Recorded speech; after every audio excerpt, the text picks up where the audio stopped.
Hey there, I am your host, Sean Meyers, for the Smackdown summary portion of this week's 5-star podcast of wrestling. I am joined, as always, by your favorite co-host, unless you're Sean Saputo. His name, Justin Lowery, kind enough to join us, a very energetic Justin on this 4th of July holiday. Justin, you are a pretty big WWE fan. Try to watch shows as much as you can live. You're not big on DVRing them, so you didn't get to see a lot of SmackDown this week, so I'm not going to pepper you with questions, but any initial thoughts on either what you saw or what you read about the action that happened on Tuesday night? I would have bet my life there would have been some type of eating contest, food fight, and damn it, do we get it. Every holiday episode, whether it's SmackDown or Raw, Vince is throwing one in there. Do you think at some point that's going to change? Like, is it going to get to the point where there's enough of a threat from like these wrestling-heavy companies that WWE starts to sort of change and shift a little bit away from that kind of, I don't even know what type of entertainment to call it. It's sort of off the wall for professional juvenile, like childish, yes, humor. Right. Probably whenever Triple H takes over. Because NXT really doesn't have nearly as, yes, they had the No Way Jose right. But there's less of that. 205 Live, Triple H is now in charge of, and there's I think whenever Vince finally steps away, which will probably be when he dies, unfortunately, it's probably when Triple H takes over.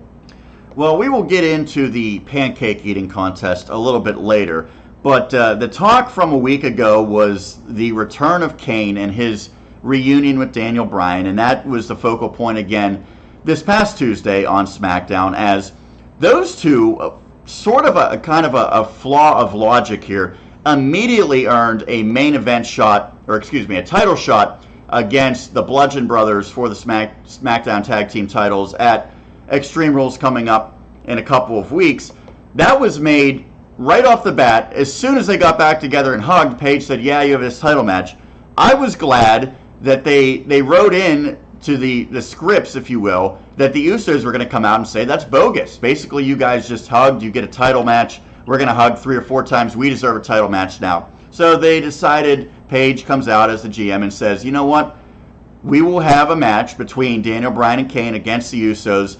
If the Usos win, they get into this tag team title match as a triple threat. If not, it stays just Daniel Bryan and Kane against the Usos. So they had that main event, and of course, Kane and Daniel Bryan won. So they are back, one match in, looking seemingly as good as ever. And now they have their one-on-one tag team title shot upcoming. Good spot for the Usos, a tag team that's really done great stuff over the past couple of years. Kind of unfortunate that you're getting this, makeshift tag team at the very top of the tag team division now. That being said, you have to put Daniel Bryan in a prominent storyline. And if they weren't ready to pull the trigger on The Miz and Daniel Bryan one-on-one, are you okay with this, at least for the time being? Yeah, for the time being, yeah. I feel like this is going to be a one-off match until Daniel Bryan goes on to a bigger singles match at SummerSlam. It kind of sucks, like you said, for the Usos and the tag team division, which it's not worth much. But like you get a returning, Kane, and just like that, they don't even have a match.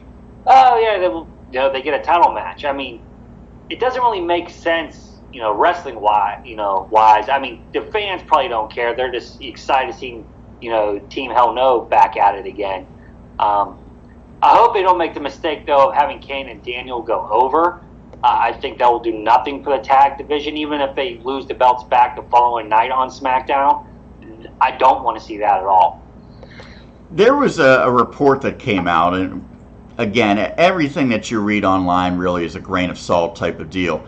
But the rumor was Daniel Bryan, it's far from a guarantee that he's going to resign, so WWE sort of speeding up the process of things that they maybe had planned for him down the road, because if they're not going to have him past, September, or I think is... It's September. If they're not going to have him beyond that, they want to try to make sure that they make their money and get their good feuds while they can. So I guess long term, they wanted to have him and Kane have another run, and it looks like probably after this pay-per-view, then it might be The Miz as the one-on-one opponent for Daniel Bryan. Is it short-sighted the way that they're going about this, or is that really the business-savvy way to approach this until he ultimately does resign or doesn't resign? I have no problem trying to do Daniel Bryan's greatest hits, almost before he leaves, if he is leaving. My thing is, though, I wouldn't have Team Hell No up there. I would want to see him wrestle AJ, Nakamura, The Miz. I'd rather see him wrestle, quote-unquote dream matches, from the, internet fans than having him team with Kane. I mean, it was a nice comedy act for a couple years ago, but I'd rather see Daniel Bryan in the ring with these great wrestlers before he moves on to something else. How ironic, by the way, and maybe it's not ironic, maybe it was sort of all planned. We had mentioned on the Raw recap the Sasha Banks and Bayley session, the therapy session with Dr. Shelby, who is really at the epicenter of this whole Kane and Daniel Bryan thing. And I will say, you said it was sort of a comedy thing. I agree. I thought that tag team and that storyline ultimately was what got Daniel Bryan over the top as he eventually went on to that incredible singles run. I thought that started it all. I really did. To me, it was the match with Sheamus at WrestleMania. To me, that was the moment Daniel Bryan started to really take off because people got really the one angry. That he lost in about 18 seconds or whatever. Right. That was the best loss of his career. I mean, he probably had no idea where his career was going to go after that. That's not him calling, is it? It could be. It's you know what? I think it's Elias. Yeah. Well, probably has a 4th of July tune to play for us.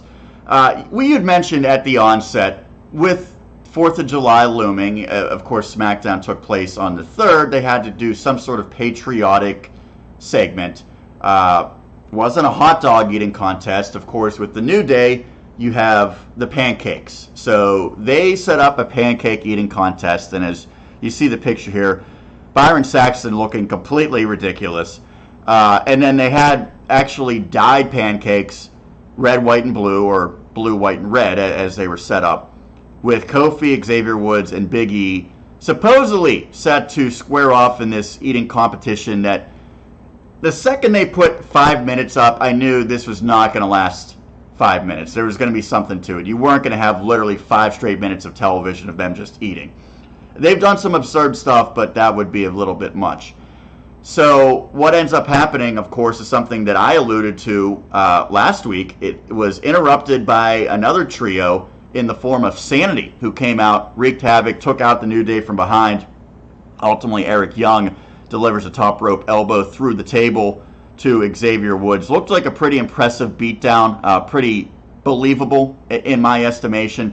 So you have Sanity lose their in-ring debut last week, come right back this week, and all of a sudden they're in seemingly for a pretty significant feud against the New Day. So your overall take on, first off, the fact that the New Day seems like a natural fit for some of these ridiculous segments, but to their credit, much like you said Braun can do on Monday night, I think the New Day can make just about anything entertaining, no matter how ridiculous it is, and in some regards, the more ridiculous the better, but ultimately you did get something useful out of this segment as well.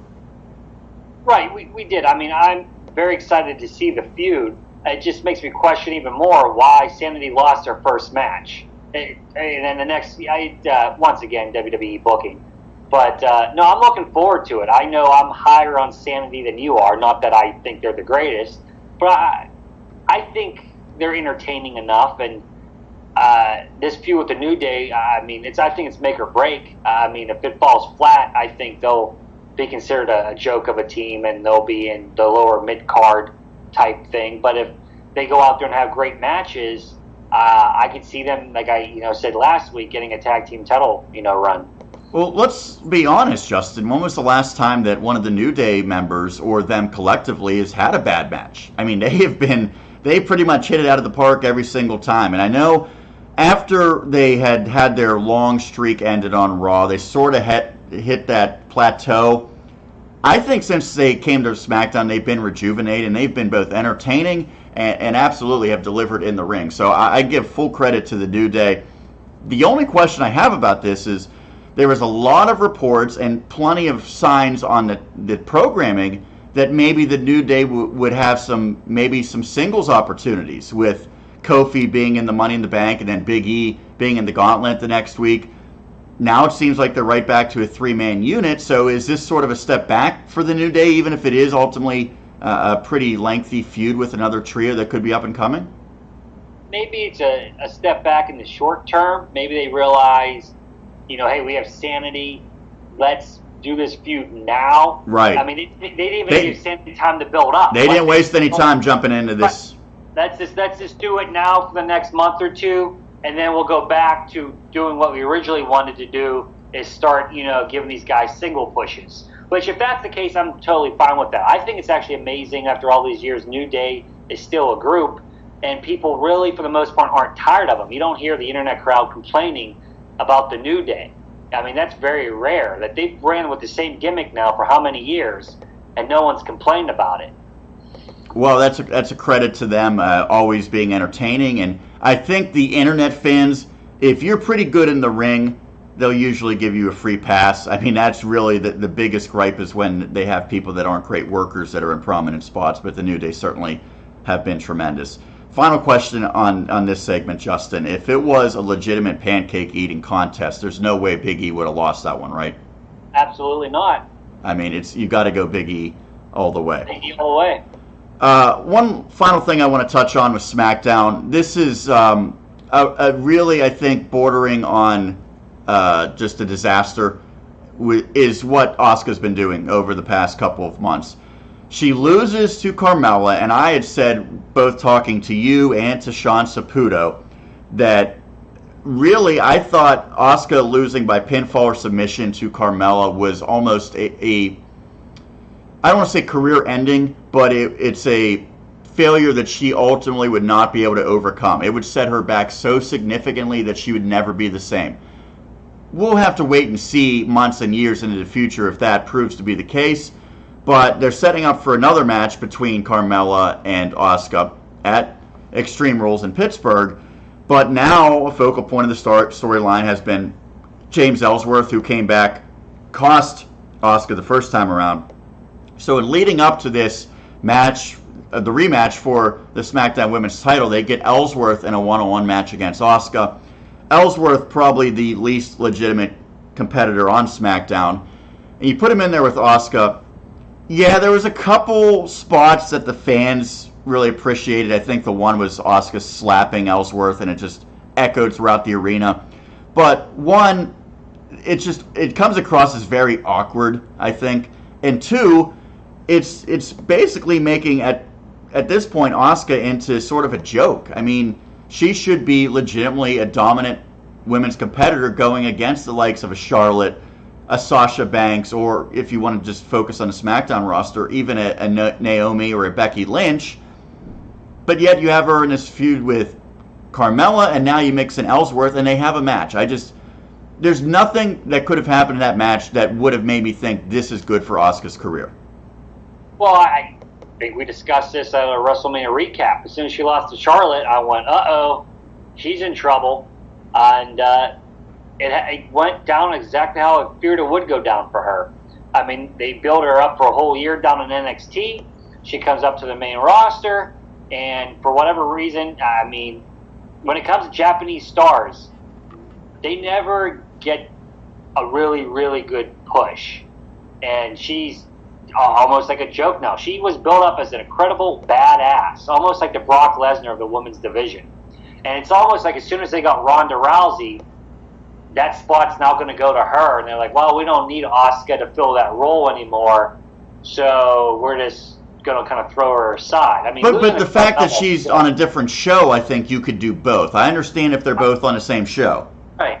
But I think Vince doesn't see it that way. He only wants one, and he wants it to be Ronda, not, Asuka, who, I mean, she has a very hard time speaking English, which, I mean, that's not nobody's fault. But and with her character, she didn't need to speak. I agree. She just needed to go out there and destroy girls, and they took it all away. Her mystique and everything special about her is now completely gone.